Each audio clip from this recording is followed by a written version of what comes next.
Students, आज आपण standard 12चं एक नवीन चॅप्टर सुरू करणार आहे. पहिलं चॅप्टर रोटेशनल डायनामिक्स. आता पहा, रोटेशनल डायनामिक्समध्ये दोन वेगवेगळ्या प्रकारचे मोशन आपल्याला स्टडी करायचे. एक आहे सर्क्युलर मोशन आणि दुसरं आहे रोटेशनल मोशन. आता दोन्ही मोशनमध्ये काय फरक आहे केअरफुली पहा. The motion in which body is moving about an axis which is outside the body on a circular track. म्हणजे इथे बॉडी सर्क्युलर ट्रॅक वरती मूव्ह होणार, परंतु अशा ॲक्सिस भोवती जिथे ॲक्सिस हा बॉडीच्या बाहेर आहे, ॲक्सिस बाहेर आहे आणि या ॲक्सिस भोवती ही बॉडी फिरते. This is circular motion on circular track. Rotational मोशनमध्ये काय होते, body is moving along curvature, body कर्वेचरवरतीच मूव्ह होते, but axis of rotation is inside the body. ही बॉडी आहे, बॉडी कर्वेचरवरती मूव्ह होणार, परंतु ॲक्सिस हा बॉडीच्या आतमध्ये आहे. Here about this axis body will move. This is rotation motion, this is circular motion. आता या दोनही मोशनला कंबाईनली नाव दिलेलं आपण रोटेशनल डायनामिक्स. जसं आपण लिनियर मोशनमध्ये पाहिलेलं आहे की body is moving along particular straight path, तर या स्ट्रेट पाथवरती बॉडी मूव्ह होत असताना वेगवेगळ्या फिजिकल क्वांटिटी डेव्हलप होतात. त्याच्यामध्ये आपण पाहिलेलं आहे डिस्प्लेसमेंट. मी फिजिकल क्वांटिटी कम्पेअर करू आपण याच्यामध्ये, लिनियर मोशनमधल्या आणि रोटेशनल डायनामिक्समधल्या physical quantity we will compare. So first quantity is linear displacement. Linear मोशनमध्ये तयार होईल लिनियर डिस्प्लेसमेंट. इथे सर्क्युलर मोशनमध्ये काय होईल और रोटेशन मोशनमध्ये काय होईल, it will creates particular angle while travelling along circular path. या पाथवरती जात असताना suppose this is displacement, linear displacement along circular path, तर इथे तयार होईल angle theta about the axis. ॲक्सिसवरती तयार होईल अँगल थिटा आणि त्याला आपण म्हणतो angular displacement. So remember, this is for linear motion and this is for angular motion. मग अँग्युलर क्वांटिटी या तयार होतात रोटेशनल डायनामिक्समध्ये. इथे तयार झालं लिनियर डिस्प्लेसमेंट, इथे तयार होईल अँग्युलर डिस्प्लेसमेंट. आणि या दोघांमध्ये काय रिलेशन डेव्हलप होईल केअरफुली पहा. Relation between linear displacement and angular displacement. This is path length, this is radius and this is subtended angle. So S is equal to R into theta. हे relation develop झालं. Number 2, displacement upon time. Rate of change of displacement upon time creates velocity. इथे तयार होईल velocity. Rate of change of angular displacement, it is nothing but omega. इथे तयार होतो omega which is about this axis perpendicular to the plane. या प्लेनला नेहमी omega हा परपेंडिक्युलर राहणार. Remember, omega is equal to d theta by d t. आणि या लिनियर वेलॉसिटी आणि अँग्युलर वेलॉसिटी यांच्यामध्ये काय रिलेशन डेव्हलप होईल, तर v is equal to r omega, किंवा व्हेक्टर फॉर्ममध्ये लिहायचं झालं तर vector v is equal to omega cross r. आता इथे एक गोष्ट लक्षात घ्या की हा जो ओमेगा असतो it is given by right hand rule. Omega is given by right hand rule. Right hand rule आपल्याला असं सांगतो की whenever any body is moving on a circular track, if curled finger indicate sense of rotation, curled finger जर sense of rotation तुम्हाला indicate करत असतील, then thumb will indicate the direction of angular vector and here angular vector is omega. म्हणजे anti clockwise मोशनसाठी omega हा वरती राहील perpendicular to the plane in upward direction, आणि क्लॉकवाईज मोशन घेतलं तर असं, क्लॉकवाईज मोशनसाठी ओमेगा हा डाऊनवर्ड राहील. अपवर्डला प्लस इंडिकेट करायचं, डाऊनवर्डला मायनस इंडिकेट करायचं. ओमेगा आणि आर ज्या प्लेनमध्ये असतील त्या प्लेनला व्ही परपेंडिक्युलर असेल, व्ही म्हणजे इथली वेलॉसिटी आहे, लिनियर वेलॉसिटी, आणि आर ज्या प्लेनमध्ये असतील त्याला ओमेगा हा परपेंडिक्युलर असेल. देन तिसरी physical quantity, rate of change of velocity is nothing but acceleration, a. Rate of change of velocity is nothing but acceleration, a. तसंच rate of change of angular velocity, it is nothing but angular acceleration denoted by alpha. So alpha is equal to d omega by d t. Alpha is equal to d omega by d t. आता एक गोष्ट इथे समजून घ्या की circular मोशनमध्ये acceleration जे तयार होईल हे दोन प्रकारचं तयार होईल.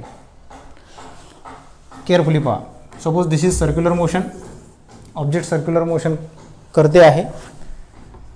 सर्क्युलर मोशन होत असताना मी तुम्हाला सांगितलं all the angular quantities are produce about this axis and all the linear quantities, म्हणजे अगोदर लिनियर मोशन जे आपण पाहिलेलं आहे त्याच्यामधल्या सर्व क्वांटिटी इथे सर्क्युलर मोशनमध्ये सुद्धा डेव्हलप होतात. पण त्या कुठे असतात? अलॉंग द सर्क्युलर ट्रॅक, इथे असतात. कोण घ्या, इथे असतात. इथे असेल डिस्प्लेसमेंट, इथे असेल वेलॉसिटी, इथेच असेल ॲक्सेलरेशन, लिनियर ॲक्सेलरेशन. तर इथे सर्क्युलर मोशनमध्ये त्याला टँजेन्शियल ॲक्सेलरेशन म्हणतात, AT, tangential acceleration. So this velocity, the direction of velocity is continuously changing. Magnitude may also change. So magnitude of change in this velocity, it will produce tangential acceleration. आणि axis पासून जो vector आहे त्याला म्हणतो आपण radius vector R. आता पहा, circular motion होत असताना हा रेडियस वेक्टर सुद्धा सारखा बदलत असतो. In this way continuously changing. तर हा रेडियस वेक्टर बदलत असल्यामुळे जे ॲक्सेलरेशन डेव्हलप होते that is along the radius towards the centre, along the radius towards the centre, त्याला म्हणतो आपण AR, radial acceleration. Another name is centripetal acceleration. म्हणजे अगोदर जे लिनियर मोशनमध्ये फक्त ए, ज्याला आपण लिनियर ॲक्सेलरेशन म्हणायचो, बरोबर आहे, ॲक्सेलरेशनचा एकच प्रकार होता, लिनियर ॲक्सेलरेशन. मग ते ॲक्सेलरेशन एकतर अलॉंग द मोशन राहायचं, म्हणजे वेलॉसिटी जर वाढत असेल तर त्याला आपण पॉझिटिव्ह ॲक्सेलरेशन, ॲक्सेलरेटेड मोशन म्हटलं होतं.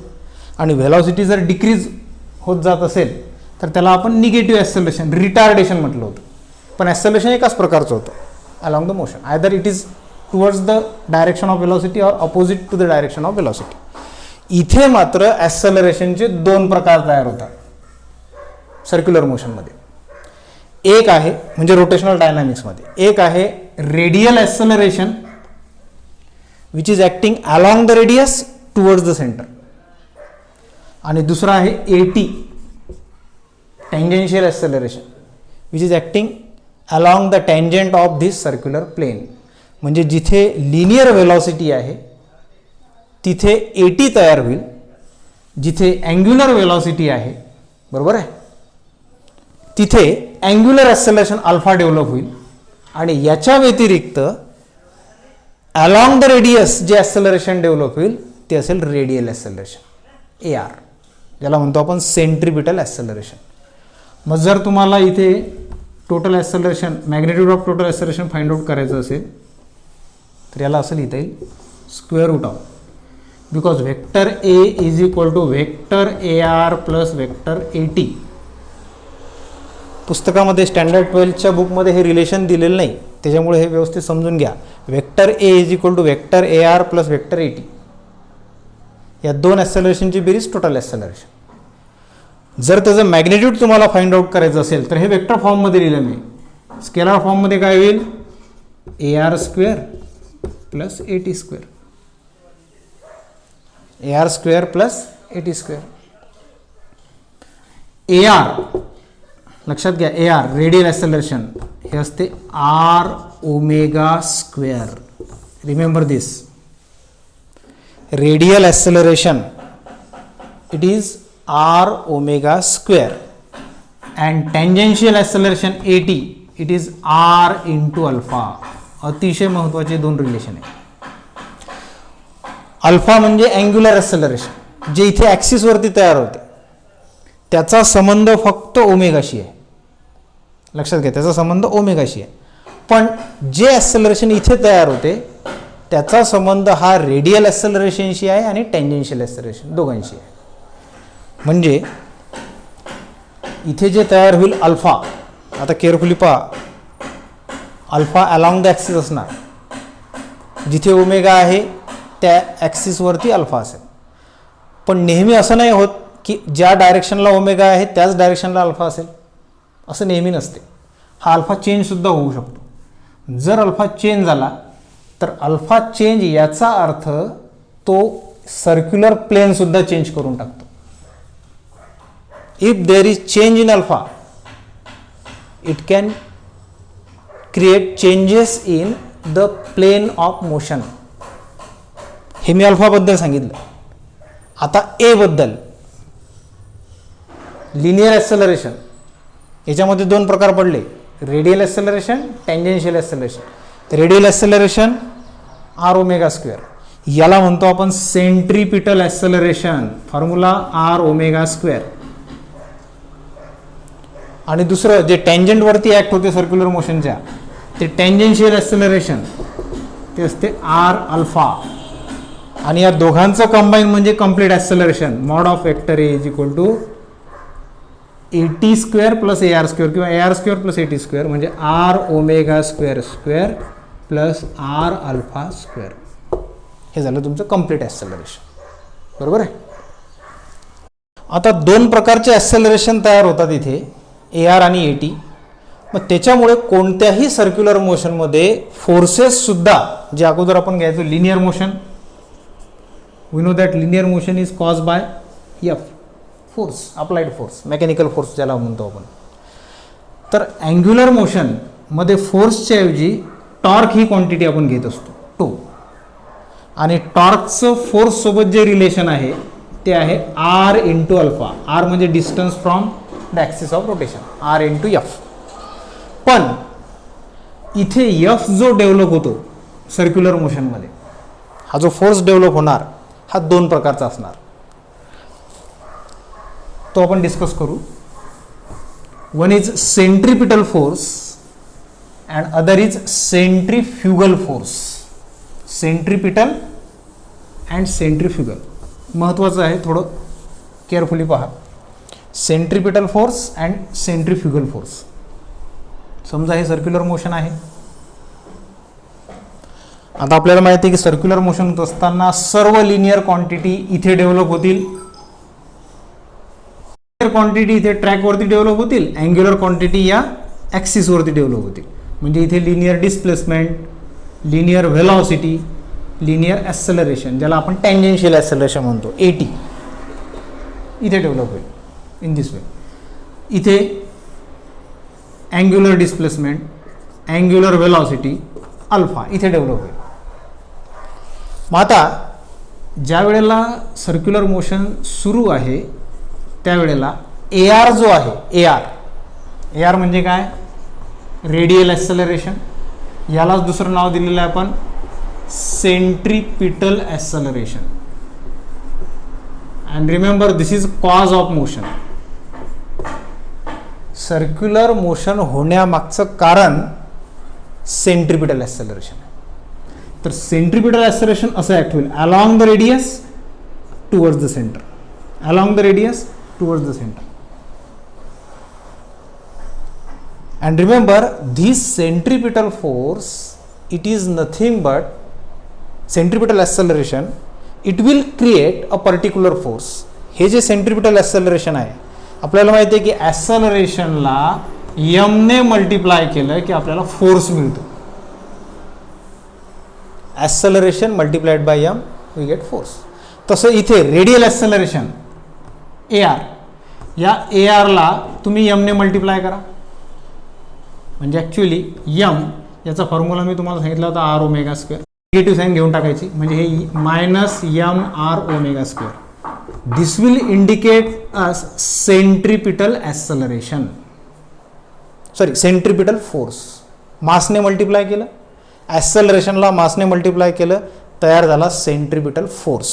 Now this centripetal force is acting along the radius towards the centre.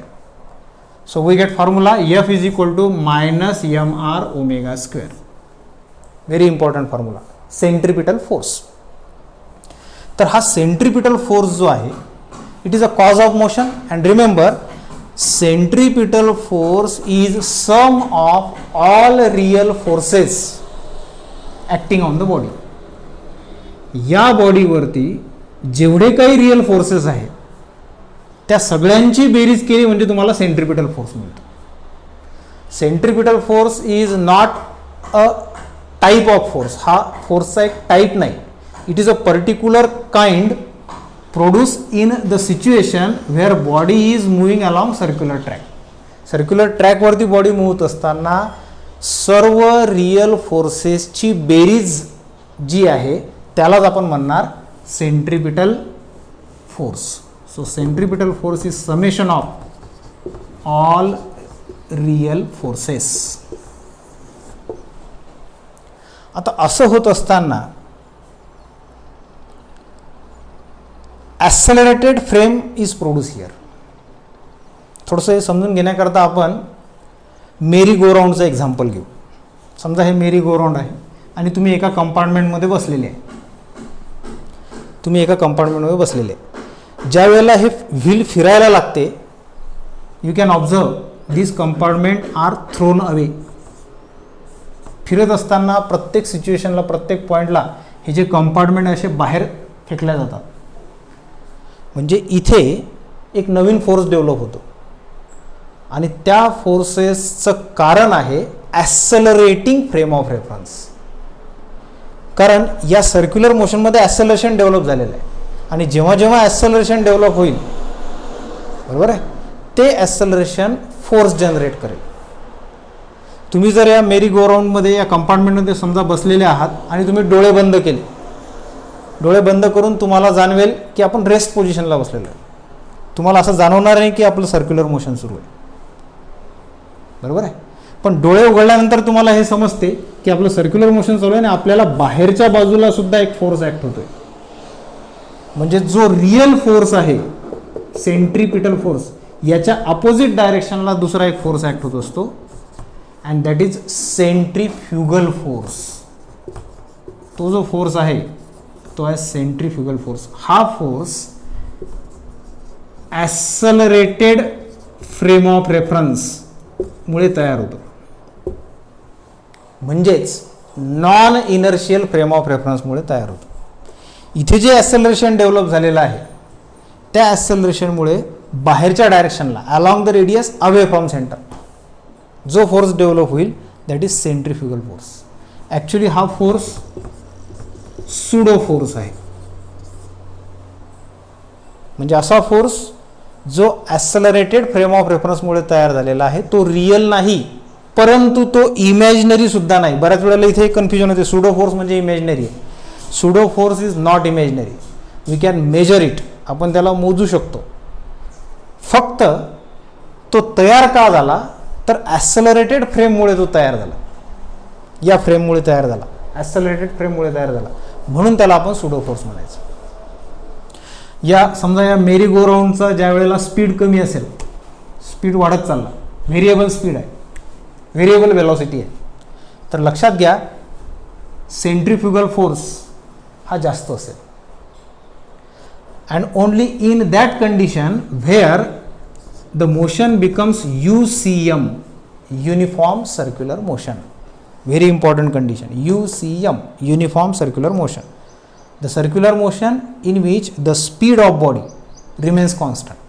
Velocity नाही म्हणायचं, स्पीड म्हणायचं, कारण व्हेलॉसिटी कधीच कॉन्स्टंट होऊ शकत नाही सर्क्युलर मोशनमध्ये. Because velocity is vector, it possesses direction, direction is continuously changing, पण स्पीड मात्र कॉन्स्टंट होऊ शकतो. तर UCMमध्ये ज्या वेळेला आपण असं म्हणू UCM म्हणजे speed remains constant, only in that case centripetal force is equal to centrifugal force. फक्त तेव्हाच तुम्हाला centripetal force is equal to centrifugal force असं म्हणावं लागते. ॲक्च्युली सर्रास आपण प्रॉब्लेम सॉल्व्ह करत असताना centripetal is equal to centrifugal ही कंडिशन वापरतो, पण ती फक्त UCMची कंडिशन आहे. जर स्पीड व्हेरिएबल असेल तर centripetal force is not equal to centrifugal force, हे लक्षात घ्या. And centrifugal force is nothing but sum of centrifugal force is nothing but sum of all pseudo forces. फरक लक्षात घ्या. Centripetal force is sum of all real forces acting along the radius towards the center, and centrifugal force is sum of all pseudo forces which is acting along the radius away from center. म्हणजे जर circular मोशनचं फोर्सचं equation लिहायचं असेल फोर्सचं, तर आपल्याला असं लिहिता येईल for circular motion minus mr omega square. म्हणजे हे काय तयार झालेलं आहे, this is centripetal force plus summation of all pseudo forces is equal to 0. This will be the equation. This is centripetal force, this is centrifugal force. Both are balanced and they are acting opposite direction. Opposite direction ला म्हणजे त्यांची बेरीज काय येणार, 0 येणार. फक्त एवढं लक्षात घ्या की सेंट्रिपिटल फोर्स जो आहे तो मायनस mr ओमेगा स्क्वेअरने इंडिकेट होईल. सेंट्रीफ्युगल फोर्स म्हणजे प्लस mr ओमेगा स्क्वेअर. जरुरी नाही की प्रत्येक वेळेला सेंट्रीपिटल फोर्स जो आहे हा सेंट्रीफ्युगल फोर्सला बॅलन्सच करेल. जर स्पीड व्हेरिएबल असेल तर ते इम्बॅलन्स कंडिशनमध्ये राहतील, पण UCM म्हणजे स्पीड कॉन्स्टंट असेल तर मात्र centripetal force is equal to centrifugal force असेल.